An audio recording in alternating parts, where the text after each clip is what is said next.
Hi, I'm Joe. I taught the poi for the Not Quite So Complete beginner class. We had a lot of fun that day, and these are some of the moves that we went over. Some of the people who came didn't know what the lower high turns were, so we started off with just side pendulums and turning with a loop behind. Go back to side pendulums, turning with a loop behind. We did the upper turns too, so as the poi are coming up, you go over your head. I told everybody to think about putting their hands in a moosey or some formation. Reminds them to keep their hands close together. Some people had trouble doing it, so they had their hands up, which let them have more control over it. I said, okay, that's great, work on that, but try and get your hands down in the middle of that. The thing that we went over were different things that you can do with your butterfly. The first thing that we tried was the falling bombs pattern, which is half of a big butterfly. The big butterfly looks like this, and the falling bombs pattern looks like this. And the hard part with the falling bombs is making sure that the offhand stays where it was and reintroducing the falling bomb as it comes down. It requires very specific timing and a sort of half thread the needle motion. We also tried to go over putting one of your poi behind you while you're in a butterfly like this, and bringing it forward, and the other one, bringing it forward, and also you're able to do that on the lower corners. Bring it forward, here, bring it forward. You can bounce back and forth with that, which looks really cool, really dynamic. You can do that down low, it's really cool, really dynamic.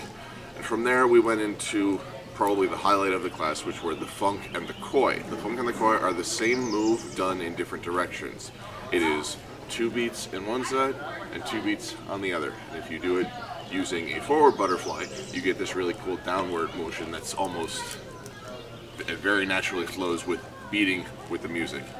If you switch the direction, then it turns into this kind of seductive move called the koi. Now, this works much better if you're more seductive than I am at this time of day. Let's see, what else did we go over? We did walking with your weave, so I won't bother walking because I'm on camera, but just a way of practicing moving around the performance space. And there. The last thing that we went over was a way to try to marry the two. Most of our class was split between weave and butterfly motions.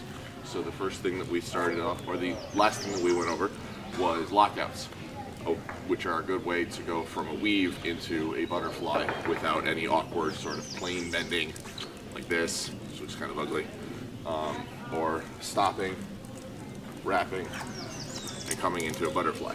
So you're in a weave, and you pick a side, and you start thinking about doing this move when your cross hand is first crossing over. Crosses, and you break out. And then when your backhand is coming up, you can bring it back into a weave, or you can lock out, wrap, and you're in a butterfly. Or you can stall, into the butterfly, and then stall, and you're back into a weave. So, very wide diversity of moves that we went over, and I hope that that's a good amount of repertoire for the Not Quite So Complete beginner. Thank you.